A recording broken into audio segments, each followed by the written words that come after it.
मैंने कहा कि आपसे शेयर करूं, आपने अनुमति दी, इसलिए आपका बहुत बहुत धन्यवाद। धन्यवाद माननीय रूपाला जी, आपने बहुत महत्वपूर्ण सूचना देश के साथ शेयर की। अब माननीय मंत्री जी जवाब दें।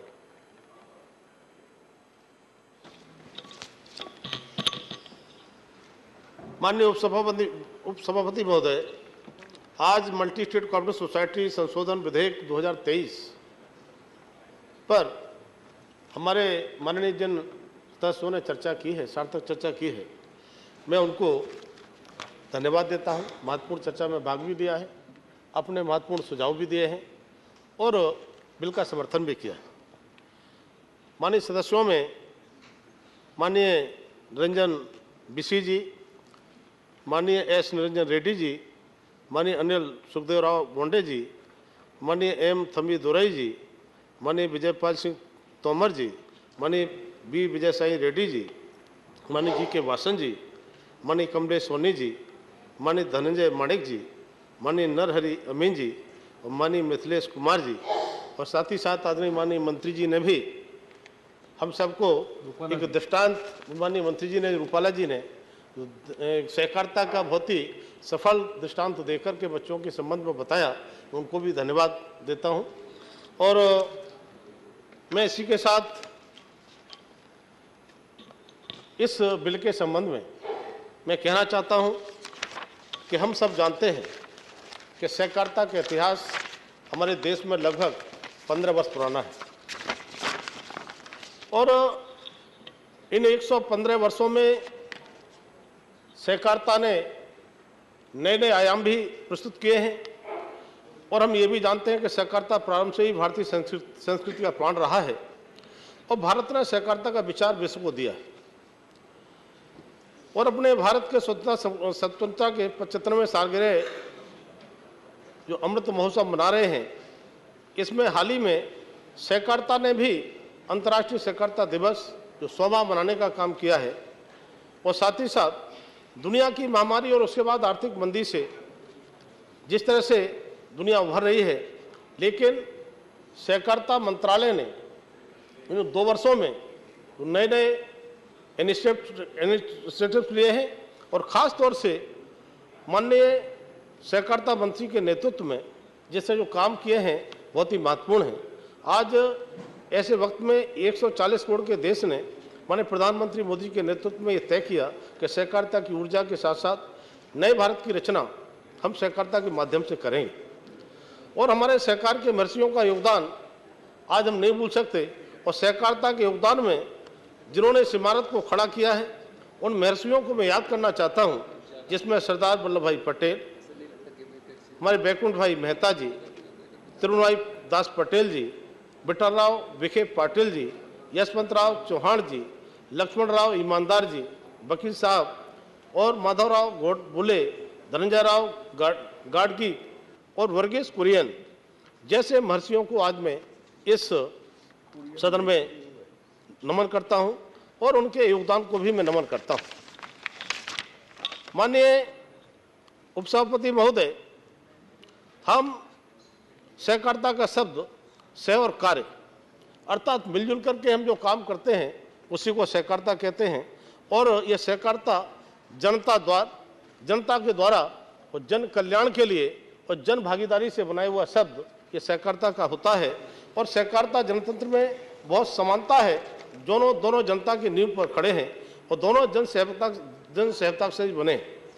सहकारिता लोकतांत्रिक मूल्यों से चलती है और इसमें खास तौर से मैं कहूँगा कि सहकारिता एक ऐसा मॉडल का एक ऐसा विकल्प है जिसमें production by masses, production by peoples की बात करती है। सहकारिता के मॉडल मानव केंद्रित है। माननीय उपसभापति जी, आज दुनिया में सहकारिता के क्षेत्र में लगभग 30 लाख कोऑपरेटिव सोसाइटी है और 30 लाख में से 1/4 से भी ज़्यादा, चौथाई से भी ज़्यादा, लगभग 8,55,000 सोसाइटी हमारी देश में है, जिसके लगभग 30 करोड़ मेंबर्स हैं और 95,000 पैक्स के माध्यम से हम गांव में काम करते हैं और आज 2 लाख प्राथमिक दुग्ध, 25,000 प्राथमिक मत्स्य समितियां, 1518 बहुराज्य समितियां भी इसमें शामिल हैं तब मैं कहूँगा कि आदरणीय प्रधानमंत्री मोदी जी के नेतृत्व में जो सहकार से समृद्धि का जो विजन आदरणीय प्रधानमंत्री का है, उसको लेकर के जिस तरह से हम काम करते हैं और सहकारिता के पंचहित का मंत्र जिसमें किसान हिताय, किसानों के हित के लिए लगभग हिस्सा 70 से 80% किसानों के पास वापस पहुंच जाता है। दूसरा है हमारा उपभोक्ता हिताय, निम्न मध्यम वर्ग और मध्यम वर्ग को योग्य दाम पर उत्पादन की प्राप्ति भी हम कराने का काम करते हैं। तीसरा आर्थिक हिताय, चौथा पशु हिताय और फिर पांचवा मानवता हिताय। इन सब कामों को काम करते करते हम कह सकते हैं कि 60 से 65% जनसंख्या जो गांव में बसती है और गांव की अर्थव्यवस्था मुख्यतः कृषि पर आधारित रहती है। मोदी जी ने सहकार से समृद्धि के तत्व को अपनाकर ग्रामीण अर्थव्यवस्था को डाइवर्सिफाई करने का निर्णय लिया है और पिछले 9 वर्षों में आदरणीय प्रधानमंत्री मोदी जी ने 80 करोड़ लोगों से ज़्यादा रोजमर्रा की जरूरतें पूरा करने के लिए, जिसमें राशन, आवास, जल, बिजली, गैस से निजात देने का काम भी हमने किया है। एक तरफ हम 60 करोड़ भारतीय अर्थव्यवस्था में अपना योगदान देने के लिए तैयार हैं और दूसरी तरफ डिजिटल शक्ति से लैस हमारा युवा विश्व की चुनौतियों को स्वीकारने के लिए तैयार है। कॉर्पोरेशन मंत्रालय का ये प्लेटफॉर्म इन ग्रामीण व्यवस्था के डाइवर्सिफिकेशन में तथा हमारे ग्रामीण नागरिकों तक सेवाएं पहुंचाने में पूरी तरह से अपनी भूमिका निभा रहा है। आदरणीय सभापति महोदय जी, हमारे इन 2 वर्षों में लगभग 48 पहल हमारे मंत्रालय ने की है। 48 पहल का मतलब ये कि लो 15 दिन में एक पहल हुई है और पहल केवल नहीं हुई है, हमने इम्प्लीमेंटेशन भी हमने करने का काम किया है। हम कहना चाहेंगे, मैं कहना चाहता हूं कि सबसे पहले जो पैक्स सहकारिता की आत्मा होती है, उस पैक्स के लिए सबसे पहले आदरणीय प्रधानमंत्री जी को मैं बधाई देना चाहता हूं, धन्यवाद देना चाहता हूं कि 2516 करोड़ रुपए की व्यवस्था करके पैक्स का कंप्राइजेशन करने का काम किया है। और पैक्स के कंप्राइजेशन में आज पैक्स को हमने डिस्ट्रिक्ट कोऑपरेटिव बैंक से जोड़ा है, हमने पैक्स को स्टेट कोऑपरेटिव बैंक से जोड़ा है, हमने पैक्स को सीधा नाबार्ड से जोड़ा है। हम कॉमन सॉफ्टवेयर लेकर आए हैं जिससे हमारी पारदर्शिता भी बढ़ेगी और पैक्स की दक्षता भी बढ़ेगी। और साथ ही साथ हमने मॉडल वायलोज लागू करने का काम भी पैक्स में किया है। जैसा कि हमारे पूर्व एक हमारे साथी ने कहा कि बंगाल और केरल को छोड़कर मॉडल वायलोज को सभी ने एक्सेप्ट किया है और उस पर हम तेजी के साथ काम कर रहे हैं। उस पैक्स को कैसे हम जीवंत बनाएं, कैसे बहुउद्देशीय बनाएं। आज पैक्स में 25 प्रकार की सेवाएं हम दे सकते हैं और 25 प्रकार की सेवाओं से हम उसे बहुउद्देशीय बना करके उस पैक्स को मजबूत कर सकते हैं। उनमें से मैं संक्षिप्त में बताना चाहता हूं कि सबसे पहले हमने पैक्स में मॉडल वायलोज लागू करने के साथ साथ हमने जो महत्वपूर्ण कदम उठाया है उसमें प्रत्येक गांव में डेयरी सहकारी समिति और मत्स्य सहकारी समिति का भी हमने पैक्स को निर्णय लिया है। और सबसे बड़ी बात, आज पैक्स में जिस तरह से खाद्य भंडारण योजना हम लेकर आए हैं उससे सीधा उसका लाभ अब ये राशन की दुकानें हैं हमारे पैक्स भी ले पाएंगे। और साथ ही साथ अभी एफपीओ का काम अब तक पैक्स नहीं करते थे, लेकिन आदरणीय हमारे सहकारिता मंत्री की पहल पर अब हम 1100 एफपीओ खोलने का निर्णय भी पैक्स के द्वारा लिया है, जिससे पैक्स हमारे और मजबूत होंगे। अब पैक्स एलपीजी के गैस का वितरण भी कर सकेंगे।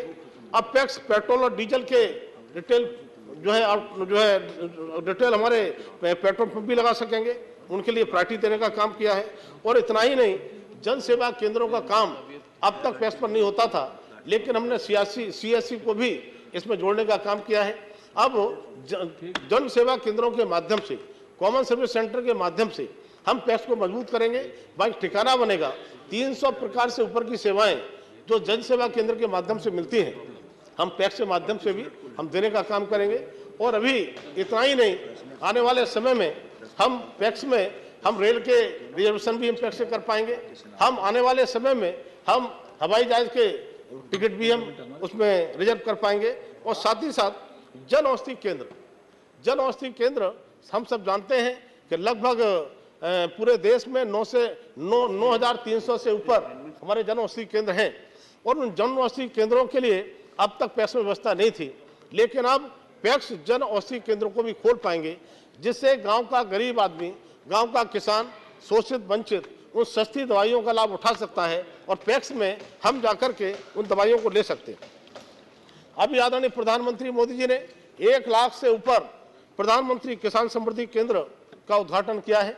अब पैक्स के साथ हम प्रधानमंत्री किसान समृद्धि केंद्र को भी हम जोड़ पाएंगे और इसके लिए भी हमने काम किया है। जिस तरह से हर घर जल से नल की योजना लगभग 13 करोड़ से ऊपर हमने परिवारों में नल से जल पहुंचाने का काम तो किया है, लेकिन अब तक पैक्स हमारे उसमें हिस्सेदारी नहीं लेते थे। जिस तरह से जल वितरण की समितियां गांव में बनती थी, अब पैक्स के लिए भी हमने वो व्यवस्था की है कि पैक्स अब जल वितरण का काम भी कर पाएंगे।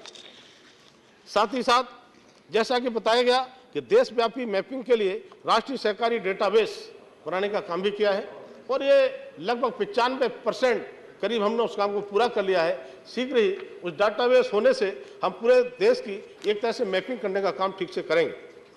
हम शिक्षण और प्रशिक्षण को कैसे हम तेजी के साथ बढ़ाएं। लगातार जिस तरह से सहकारिता के क्षेत्र में काम हो रहे हैं, तो हमारे लिए शिक्षण और प्रशिक्षण की व्यवस्था को मजबूत करने के लिए हम राष्ट्रीय सहकारी यूनिवर्सिटी भी बनाने जा रहे हैं। उसके लिए भी पूरी तरह से हम तैयारी कर रहे हैं और साथ ही साथ सहकारी समितियों को हमने जेम पोर्टल पर ऑनबोर्ड करने का काम किया है और अब क्रेता के रूप में अनुमति हमको मिली है। 40 लाख विक्रेताओं को इसका लाभ सीधा सीधा मिलेगा। साथ ही साथ इस प्रकार की बहुत सी प्रकार की चीजें हैं जो पैक्स के माध्यम से हम करने वाले हैं। और साथ ही साथ मैं कहूँगा कि अभी हमारे एक साथी सारा के विषय में बता रहे थे। सारा का विषय इतना बड़ा विषय था, लगभग 10 करोड़ के आसपास इन्वेस्टर थे जिनका पैसा सारा में डूबा हुआ था और ये यूपीए के समय से ये पैसा डूबा था और यहाँ पर देश के वो लोग जो इन्वेस्टर थे भूल चुके थे वो पैसा हमको मिलेगा। उन इन्वेस्टर में छोटे इन्वेस्टर थे, गांव के थे, किसान थे, शोषित थे, वंचित थे, एससी के थे। तब मैं कहूँगा कि आदरणीय प्रधानमंत्री मोदी जी की पहल पर आदरणीय हमारे सहकारिता मंत्री जी ने बहुत कठोर कदम उठाते हुए और आज हम उसमें सफलता पाए हैं और सफलता ही नहीं पाए हैं, हमने 5,000 करोड़ सुप्रीम कोर्ट से पैसा रिलीज करा दिया है और 45 दिनों में उस पैसे की व्यवस्था वापस देने के लिए हमने एक पोर्टल भी लॉन्च किया है और उस पोर्टल पर निष्पक्ष तरीके से हम उस पोर्टल पर हम जाकर जन सेवा केंद्र में भी जाकर के, हमारे पास कंप्यूटर लैपटॉप नहीं है तो जन सेवा केंद्र पर जाकर के हम उसे पोर्टल पर भर सकते हैं। भरने के बाद में 30 दिन तक हम उसका परीक्षण करेंगे। अगर वो सही इन्वेस्टर है, उसका खाता लिंक है या आधार लिंक है, तो निश्चित रूप से आने वाले 15 दिन में हम उसके पास पेमेंट भेजने का काम करेंगे और जब हमारा 5-4 करोड़ रुपया बढ़ जाएगा उसके बाद हम जो शेष आगे पैसा जो रिलीज कराएंगे उस पैसे को आगे हम बांटने का काम करेंगे। तो मैं कह सकता हूं आदरणीय सहकारिता मंत्री को इस बात का मैं इस सभा के माध्यम से मैं धन्यवाद देना चाहता हूं। उन्होंने सबसे पहले अगर हित देखा तो गरीबों का हित देखा। उन्होंने कहा कि सबसे पहले इतने बड़े इन्वेस्टर हैं तो हम 10,000 तक के जितने इन्वेस्टर हैं पहले उनको पैसा हम देने का काम करेंगे, चाहे कितना ही पैसा क्यों ना लगा हो, लेकिन पहले 10,000 तक का जो पैसा लगा हुआ उसको देने का काम करेंगे। तो आज मैं समझता हूं उन गरीबों पर, उन वंचितों पर जिन्होंने इन्वेस्ट किया था, उनके चेहरे पर मुस्कुराहट आई है और मैं कह सकता हूं आज 22 लाख से ज़्यादा लोगों ने पोर्टल पर अपने आए हैं, उन्होंने अपना रजिस्ट्रेशन कराया है और वो उस दिशा में आगे बढ़े हैं। माननीय उपसभापति महोदय, जिस तरह से सहकारिता के क्षेत्र में आदरणीय प्रधानमंत्री जी ने नया मंत्रालय बनाने के बाद जिस तरह से काम शुरू किया है, मैं कह सकता हूं कि अगर हम सहकारिता की सक्सेस स्टोरी की हम बात करें, जैसे हम अमूल की बात हम कर रहे थे, इफ्को की बात हम करते हैं, हम क्रिप्को की बात हम करते हैं, नेफिड की बात हम करते हैं और छोटा सा प्रोडक्ट हमारा सबसे एक पापड़ है और लिज्जत पापड़ की बात भी हम करते हैं। जहाँ पर अमूल की हम बात करते हैं, लगभग 36 लाख महिलाएं उस अमूल से जुड़ी हुई हैं और वो 36 लाख परिवार मैं कहूँगा जो अमूल से जुड़े हैं, किसी ने भी 100 रुपया से ज़्यादा का इन्वेस्टमेंट उसमें नहीं किया है और 100 रुपये इन्वेस्टमेंट करने के बाद में 36 लाख महिलाएं आज लगभग 58,000 करोड़ का उसका टर्नओवर अमूल का है तब मैं कह सकता हूं कि जिस तरह से आदरणीय रूपाला जी गुजरात से आते हैं और आदरणीय हमारे सहकारिता मंत्री जी जो सहकारिता के मास्टर भी कहे जाते हैं, उन्होंने सहकारिता के क्षेत्र में बहुत काम किया है, तब मैं कहूँगा उसी तरह से इफ्को ने भी लगभग 41,000 करोड़ से भी ज़्यादा का टर्नओवर हमारा किया है। साथ में छोटा सा इफ्को शुरू हुआ था, लेकिन आज लगभग 35,000 से ज़्यादा उनकी इफ्को की सोसाइटियाँ हैं। और आज हम इफ्को का केवल खाद ही नहीं बनाते हैं, हम इफ्को के साथ साथ नैनो यूरिया भी बनाने का काम किया है, हमने नैनो डीएपी बनाने का काम किया है।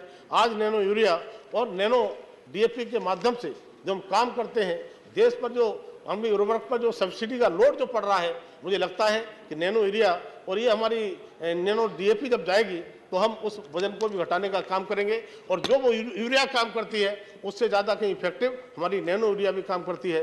आप जगह जगह जाकर हम उसके लिए प्रयोग करते हैं, परीक्षण करते हैं और आज लगातार उस क्षेत्र में आगे बढ़ा रहे हैं।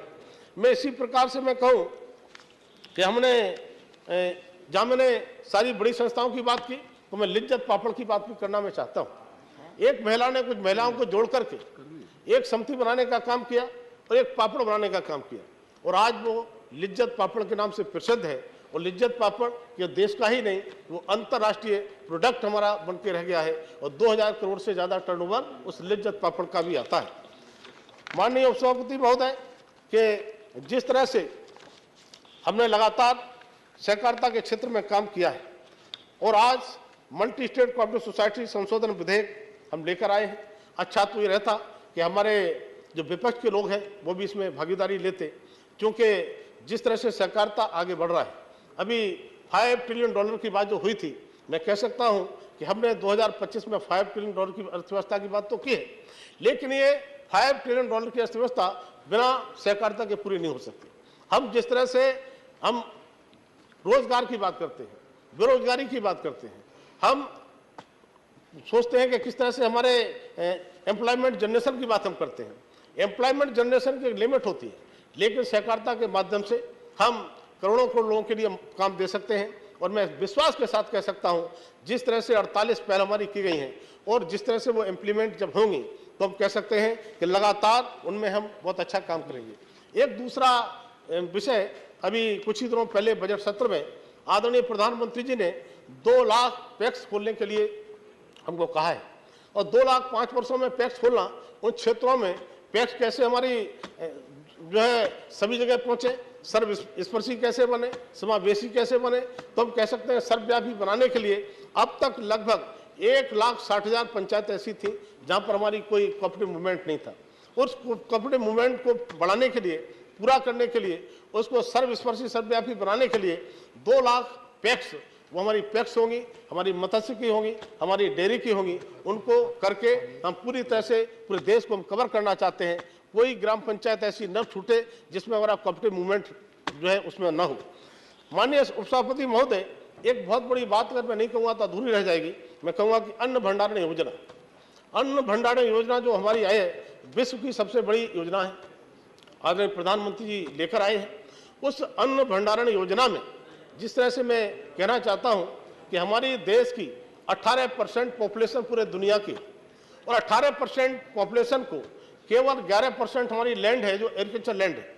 इससे हमारा किसान अपना खून पसीना बहा करके और उसके लिए पूरे देश के नागरिकों का पेटी भरता है और दुनिया की जरूरतों को पूरा करते हैं, लेकिन हमारे पास उसके भंडारण के लिए क्षमता नहीं थी।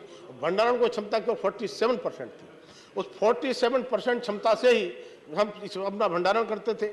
इस कारण से आप देखते होंगे जो किसान पसीने से जो अन्न उत्पाद पैदा करता है, उसके लिए जब भीगता हुआ देखते थे, सड़ता हुआ देखते थे, ये पीड़ा किसी और को नहीं हुई, ये पीड़ा माननीय प्रधानमंत्री मोदी को हुई कि मेरे किसान का पैदा हुआ अन्न किसी तरह से बेकार न हो, सड़े नहीं, गले नहीं।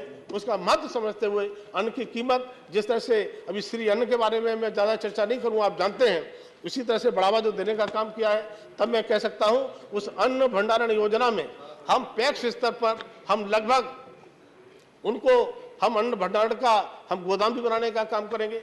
हम वहां पर फल का सब्जी का स्कोप है तो शीत गृह भी माइनस टेम्परेचर का बनाने का काम करेंगे। हम वहां पर माइनस टेम्परेचर के साथ साथ उसमें और जो टाइट कंटेनर की बात बनाने की वो भी बनाने का काम करेंगे। और साथ ही साथ कि वो आधुनिक कृषि करना चाहता है। माने प्रधानमंत्री जी भी चाहते हैं कि आधुनिक कृषि हो और किसान की पैदावार बढ़े, किसान मजबूत हो, किसान शक्तिशाली हो, लेकिन उसे आधुनिक कृषि करने के लिए उसके पास में आधुनिक यंत्र, कृषि यंत्र नहीं है। इसलिए हम उस गोदाम पर हम कृषि यंत्र भी खड़ा करने का काम करेंगे, जिससे किसान उस गोदाम से यंत्रों को लेकर जाएगा और अपना काम करके वापस वहां कर देगा। और इतना ही नहीं कि अब तक जिस तरह से ट्रांसपोर्टेशन में अन्न की गड़बड़ियां होती थी, हम स्थानीय स्तर पर उसका भंडारण करने का काम करेंगे और जब इनको वितरण की बात आएगी तो गरीबों के लिए वहीं से निकाल करके अन्न बांटने का काम भी करेंगे। इसलिए जो ट्रांसपोर्टेशन का खर्चा आता है उसको भी बचाने का काम करेंगे। आदरणीय सभापति जी, अभी 3 मल्टी स्टेट कोऑपरेटिव सोसाइटी बनाने का काम माननीय प्रधानमंत्री जी के नेतृत्व में माननीय सहकारिता मंत्री ने किया है। उनमें हमारी एक organic multi state cooperative society है, एक हमारी सीड की मल्टी स्टेट कोऑपरेटिव सोसाइटी है और दूसरी निर्यात की, एक्सपोर्ट की। तब मैं कहना चाहता हूं, आज देश ऑर्गेनिक खाना चाहता है। आदरणीय प्रधानमंत्री मोदी जी प्राकृतिक खेती की लगातार बात करते हैं, किसान करना भी चाहता है, लेकिन हम सब जानते हैं कि 3 वर्षों तक उसकी उपज कम होने के कारण से और उसकी उपज का मूल्य सही नहीं मिलने के कारण से किसान उस प्राकृतिक खेती करने से बचता है। आदरणीय उपसभापति महोदय, चूंकि मैं स्वयं किसान हूं और मैं केवल नाम के लिए किसान नहीं हूं, मैंने अपने हाथों से हल चलाने से लेकर, खुरपी चलाने से लेकर, फावड़ा चलाने से लेकर, धान की रुपाई करने से लेकर मैंने सारा काम किया है। इसलिए मैं जानता हूं किसान की कठिनाई क्या क्या होती है, उन कठिनाई को मैं समझता हूं। तो आदरणीय प्रधानमंत्री मोदी जी ने उसकी इनकम कैसे बढ़े, इसके लिए ऑर्गेनिक मल्टी स्टेट सोसाइटी बनाने का काम किया है। उस मल्टी स्टेट सोसाइटी बना करके हम जो आज देश जो हमारा एक स्लैब है इनकम टैक्स पेयर का हो सकता है या ऑर्गेनिक खाना चाहते हैं, लेकिन विश्वसनीयता का संकट है। विश्वसनीयता कैसे हो कि ये ऑर्गेनिक है? इसके लिए ऑर्गेनिक हमने ये मल्टी स्टेट सोसाइटी बनाने का काम किया है। हम ऑर्गेनिक टेस्ट के लिए हम लैब बनाने का काम भी हम करने जा रहे हैं, जिससे हम टेस्ट उसको करके और हम ऑर्गेनिक हम खिला सकें। और केवल हम देश को ही नहीं, हम दुनिया को ऑर्गेनिक हम खिलाना चाहते हैं। दुनिया क्या खाना चाहती है, इसलिए हम उस तरह से किसान से पैदा कराना चाहते हैं और किसान के लिए सही मूल्य दिलवाना चाहते हैं। इसलिए हमने उसके ऑर्गेनिक मल्टी स्टेट सोसाइटी बनाने का काम किया है, जिससे किसान की इनकम कैसे बढ़े। इसी प्रकार से सीड की समस्याएं बहुत सारी आती हैं, लेकिन मल्टी स्टेट सोसाइटी के माध्यम से हम छोटे छोटे किसानों से उनकी जमीन में हम बीज पैदा कराने का काम करेंगे और बीज के माध्यम से उनके लिए कैसे उसकी पैदावार उसकी बढ़े, ठीक हो, और कैसे उसकी इनकम बढ़े, इसकी हम चिंता करेंगे। और तीसरी सोसाइटी हमारी ऑर्गेनिक निर्यात, एक्सपोर्ट, क्योंकि निर्यात हमारी चीजें नहीं होती थी, हम एक्सपोर्ट हम बनाने का काम कर रहे हैं और एक्सपोर्ट के माध्यम से हम किसान की चीजों को हम दुनिया में जो एक्सपोर्ट करेंगे तो मुझे लगता है कि उसकी इनकम बढ़ेगी। तो मैं अपनी विषय को ज्यादा चर्चा न करते हुए मैं आता हूं इस बात पर कि मैं जितने काम गिनाऊंगा तो मुझे लगता है कि शाम तक हो जाएगी। इतने सारे काम किए हैं, 48 पहले मैं गिनाऊंगा तो बहुत हो जाएंगी, लेकिन मैं चाहता हूं कि मेरे साथी सदस्यों ने बहुत सारी चर्चाएं कर दी हैं, उनको मैं रिपीट न करते हुए इनसे हमारे फायदे क्या क्या होने वाले हैं। तो मल्टी स्टेट बिल आया, तब मैं कहना चाहता हूं कि धारा 45 ए से एल तक सहकारी निर्वाचन प्राधिकरण की स्थापना 97 संविधान संशोधन का इसमें प्रावधान है। यह संशोधन निर्वाचन सुधार लाएगा, जिससे प्रशासन में प्रभावशीलता दक्षता भी आने का काम करेगी। साथ ही साथ संशोधन के बाद केवल सक्रिय सदस्य निर्वाचन के लिए योग्य होंगे, समय पर निर्वाचन प्रक्रियाओं का मानकीकरण होगा। माननीय उपसभापति जी, इसमें साथ ही साथ कोऑपरेटिव गवर्नेंस, सहकारी सोसाइटी में शासन और पारदर्शिता लाने के लिए बोर्ड की संरचना, बैठकों, सदस्यों की सुधार में हम धारा 50 का प्रावधान इसमें किया है। बोर्ड बैठकों के आयोजन में अनुशासन आएगा, जिससे सहकारी समितियों के कार्यक्रम में सुधार आएगा, बैठकों की निरंतरता सुनिश्चित होगी। सीओ की नियुक्ति के लिए मानदंड के प्रावधान 51 के अंतर्गत दिवालिया घोषित व्यक्ति किसी न्यायालय द्वारा दोष सिद्ध व्यक्ति सीओ बनने के लिए अयोग्य होगा। बैंकों में सीओ की नियुक्ति के लिए आरबीआई द्वारा फिट एंड प्रॉपर मानदंड की तर्ज पर सीओ की नियुक्ति के लिए मानदंड बनाए जाएंगे। माननीय उपसभापति महोदय, कोऑपरेटिव गवर्नेंस के मध्य सदस्यों में अनुशासन की धारा 30 के अंतर्गत कोई निष्कासित सदस्य पुनः प्रवेश पहले 1 वर्ष की तुलना में अब उसके 3 वर्ष तक वो अयोग्य रहेगा। समता और समावेशिता को बढ़ावा देने के लिए धारा 41 के अंतर्गत बोर्ड में महिलाओं के लिए 2 सीट हमने आरक्षित करने का काम किया है। और केवल महिलाओं के लिए नहीं, हमने अनुसूचित जाति अथवा अनुसूचित जनजाति के लिए भी 1 सीट का हमने आरक्षित प्रोविजन करने का काम किया है। धारा 41-57 संविधान संशोधन करने का इसमें प्रावधान। साथ ही महोदय, बोर्ड का सदस्य बनने में योग्यता धारा 43 के अंतर्गत ऐसे सदस्य जिसकी इस अधिनियम तथा अन्य अधिनियमों के तहत वसूली के बकाया हो या किसी मल्टी स्टेट कोऑपरेटिव समिति के अपक्रमण का जिम्मेदार निदेशक हो, अब वो व्यक्ति किसी मल्टी स्टेट कोऑपरेटिव समिति का निदेशक बनने के लिए आयोग रहेगा। इसी तरह कर्मचारियों की भर्ती प्रक्रियाओं में पारदर्शिता धारा 49(2)E का भी प्रावधान किया है। इसमें भर्ती नीति के लिए मानकीकरण निर्धारित होंगे, जिससे भर्तियों में भाई भतीजावाद और पक्षपात दूर करने में मदद हमको मिलेगी। अभी हमारे सदस्य महोदय ने कहा था रिलेशनशिप की, तो मैं कहूँगा कि हमने आपकी उसमें चिंता कर ली है और उसमें आपके खंड 15 में सब क्लॉज 6 में स्पष्टीकरण में नातेदार की जो परिभाषा दी गई है, इसमें इसलिए कोई संशोधन करने की आवश्यकता नहीं है। दूसरा, कर्मचारियों की भर्ती में की प्रक्रिया में पारदर्शिता धारा 49(2)E का प्रावधान किया है। इसमें भाई भतीजावाद पक्षपात दूर करने में मदद मिलेगी।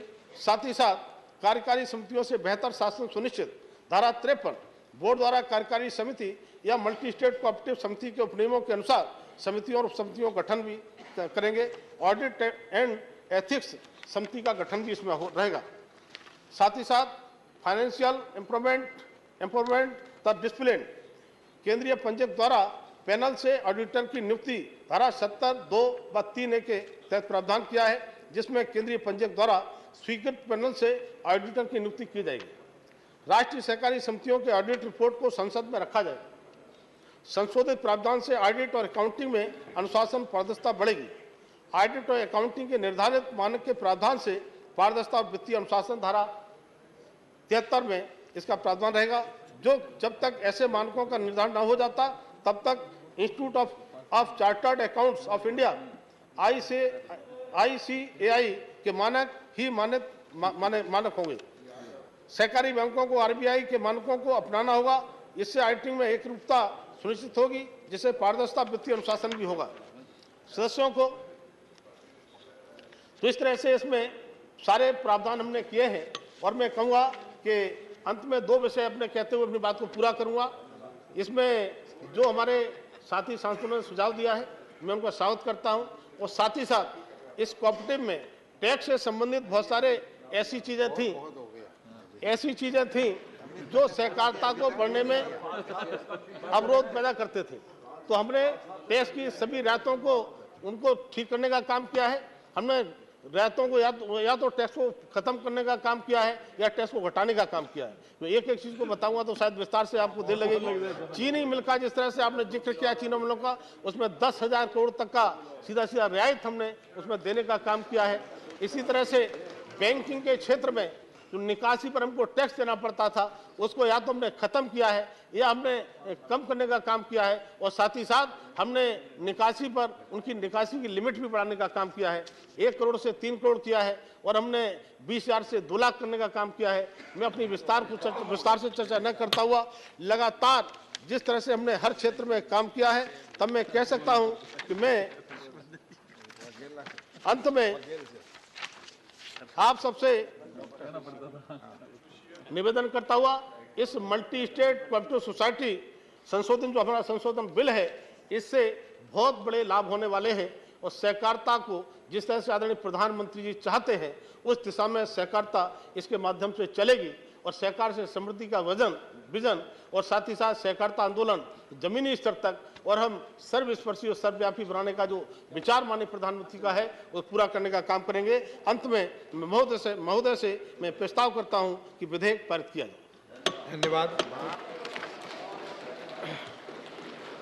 धन्यवाद माननीय मंत्री जी। I shall first put the amendment moved